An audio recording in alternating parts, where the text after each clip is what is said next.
Muy buenas noches, bienvenidos a Manto de Estrellas en MK Localidad Televisión, acompañándoles en esta noche de jueves. Una noche en la cual nos van a acompañar de la rondalla El Raconet, van a ofrecer una próxima actuación aquí en nuestra ciudad y van a estar con nosotros para hablarnos de esta actuación y también de los proyectos que tienen.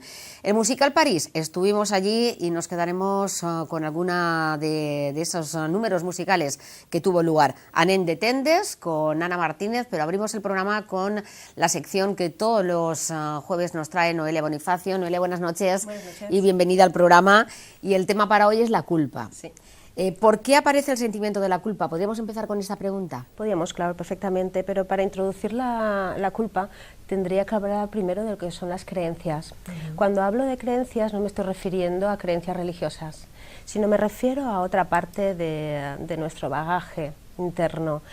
Cuando nacemos todos los seres somos seres muy vulnerables y tenemos una plasticidad en el cerebro impresionante, sobre todo por esa vulnerabilidad que tenemos, estamos muy abiertos a lo que es nuestro entorno, ¿no? Entonces empezamos a absorber todo lo que hay en él.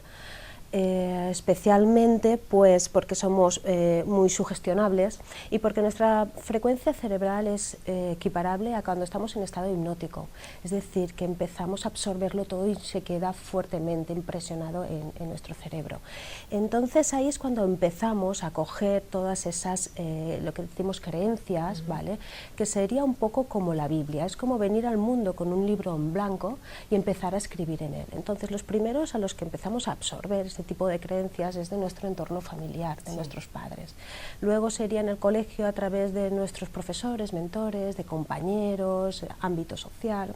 Entonces empezamos a trazar lo que son un poco esas creencias que son las que nos hacen sobrevivir, porque somos personas, seres muy vulnerables en la primera etapa, ¿no? Y eso sí se queda ahí como impregnado en esa parte de nuestro cerebro que se llama el inconsciente.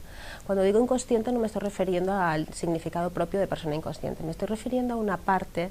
Consciente es lo que se conoce, lo que conocemos, y el inconsciente es como si fuera el subconsciente, lo que está por debajo, sumergido, que creemos que no sabemos, pero que sí que está impregnado en nuestro interior, ¿no? Entonces se genera un libro que es que podríamos decir que es nuestro código interno, ¿no? Y eso es lo que poco a poco también nos va cerrando, es decir, vamos empezando a absorber creencias sociales, religiosas, familiares de nuestro entorno, ¿vale? Y eso, aunque no lo parezca, poco a poco también nos cierra más en nosotros mismos. También los primeros años están muy condicionados por el premio-castigo. Si te portas bien te doy un caramelo, si te portas mal te castigo. Entonces empezamos a ver el mundo con mucha dualidad. El bien, el mal, lo bonito, lo feo, la verdad, lo falso, ¿no? Empezamos a ver el mundo con dualidad. Entonces se forman las creencias, que las creencias pueden ser creencias limitantes o creencias generadoras. Pongamos, por ejemplo, que de pequeños empezamos a dibujar en el colegio y viene el profesor y coge el dibujo y nos lo rompe, ¿no? Entonces nosotros podemos crear una creencia de que no sirvo para las artes plásticas. Pongamos que con los años, pasen los años que pasen, porque para la mente no existe el tiempo, nos encontremos en una situación en la que nos propongan un dibujo y nosotros automáticamente digamos, mira, no, yo es que no sé dibujar, porque ya tenemos en nuestro código el que las artes plásticas o los dibujos no forman parte de nuestra esencia, cuando realmente quizás si tuviésemos ahí una creencia generadora que sería, por ejemplo, con los retos yo voy creciendo, pues a lo mejor si tienes esa creencia, eso sí que es una creencia generadora y te puede permitir no, mira, trae que voy a dibujarlo, lo haga bien o mal, eso me permite crecer. Ahí la diferencia entre uno y otro. Y ahora aparece ya el sentimiento de culpa que tiene mucho que ver con la creencia. Cuando nos sentimos culpables hay una voz que nos dice, me siento culpable, ¿no? Es como que nombra una parte de nosotros, una realidad como una realidad psicológica, ¿no? Entonces ahí aparece un personaje que es un rol que podríamos decir perfectamente que sería el castigador, ¿no? El que te dice tú no eres capaz, o tú no puedes, o eso no está bien que lo hagas, o fíjate cómo te has comportado, o fíjate lo que has hecho. Ese sería el guardián del código, como si dijéramos, ¿no? El que no permite que se transgreda ese código, es como que es así y no se puede, es inamovible. Y entonces es cuando aparece la herramienta que utiliza ese castigador, es la culpa. La suerte que tenemos es que esa creencia se puede cambiar perfectamente, la podemos convertir en una creencia generadora, ¿no? La creencia podría ser en realidad como si fuera nuestro esqueleto, lo que nos da estructura. Entonces sería como si quitáramos de una costilla, por ejemplo, un hueso, y quisiéramos funcionar igual, sería imposible, ¿no? Entonces tendríamos que buscar algo que sustituya para que la movilidad pudiera ser incluso más permisiva. Vamos a poner un ejemplo para que se pueda ver mejor. Imaginemos a ese castigador que tenemos en las personas, que lo tenemos. Lo que pasa es que nos cuesta un poco identificarlo porque forma parte de esa parte inconsciente nuestra, esa parte psicológica, ¿no?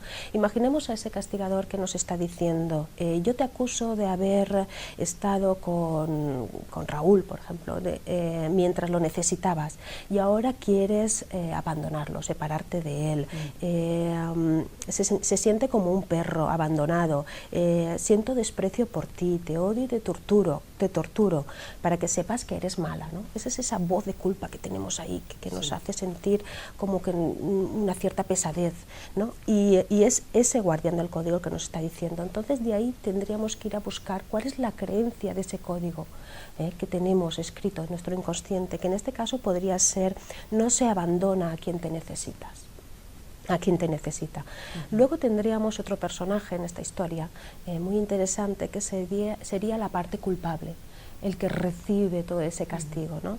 Este podría decir, pues siento dolor en el pecho, siento asfixia, me oprime el corazón, siento que estoy muriendo poco a poco por la situación que está pasando. Aquí hay personas que igual dicen, pues mira, voy a seguir la situación en la que estoy porque es la mejor manera de apaciguar esa voz castigadora que tengo dentro, con lo cual pongamos que esta persona continúa con la misma situación. Entonces esa voz, ese castigador, callaría durante un tiempo. La cuestión es que no estás atendiendo realmente a esa parte intrínseca de ti que te está llamando a gritos que actúes, ¿no? Que lleves en práctica la acción. Entonces volvería a aparecer ese sentimiento de asfixia, de dolor, de muerte poco a poco, y volvería a aparecer ese personaje castigador que te estaría diciendo que estás transgrediendo ese código, ¿no? Lo que pasa es que cuanto más lo anulas y más veces va apareciendo esto más cíclicamente, pues cada vez es más doloroso y más grande, se va produciendo en el tiempo. Aquí lo que sugiero a las personas es que identifiquen esas dos partes, que cuando sientan ese sentimiento de culpa en su interior, primero que todo, lo que siempre digo, que atiendan ese sentimiento, sobre todo como hicimos la semana pasada, que lo atiendan donde lo sienten, como lo sienten, ¿vale? Que lo atiendan, y posteriormente empezar a desdoblarse un poco en dos personajes mentalmente, o si también podemos hacer uso de una silla, sentarte haciendo un personaje, un papel, y luego enfrentándote a él, ¿no? Entonces asumes el papel de ese castigador y miras a ver qué es lo que te está diciendo, porque somos nosotros los que nos lo estamos diciendo a nosotros mismos. Y si es preciso, pues lo escribes para que te quede bien claro, ¿de acuerdo? Y de ahí luego te levantas y asumes el rol del culpable, que es todo lo que está escuchando, todo el peso que está acarreando esa culpa. Y de ahí habría que sacar el tercer elemento y más importante de esta historia, que sería la creencia. ¿Qué creencia tenemos limitante ahí, que es la que genera esa culpa? Y a partir de ahí, ya teniendo delimitada la creencia, ¿qué creencias pueden ser? Debo hacer felices a mis padres, para ganarme el pan tengo que trabajar duro, debo anteponer las necesidades de los demás antes que las mías, pueden ser de este talante las creencias.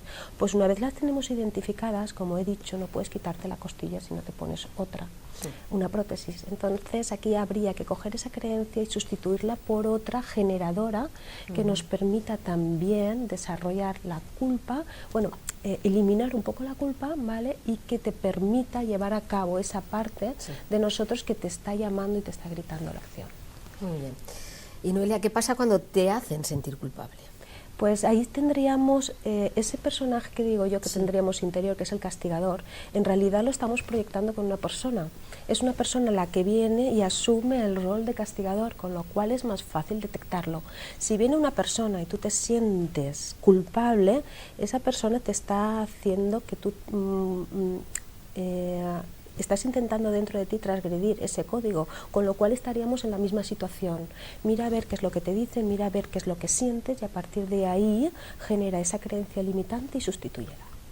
¿Una persona que se siente culpable puede llegar a convertirse en su propio verdugo? Por supuesto que sí. De hecho, cuanto más se repita esta acción, cuanto la culpa más se genera, más veces aparezca en tu vida, en realidad la culpa vuelve a ser ese piloto automático que te está diciendo atiéndeme.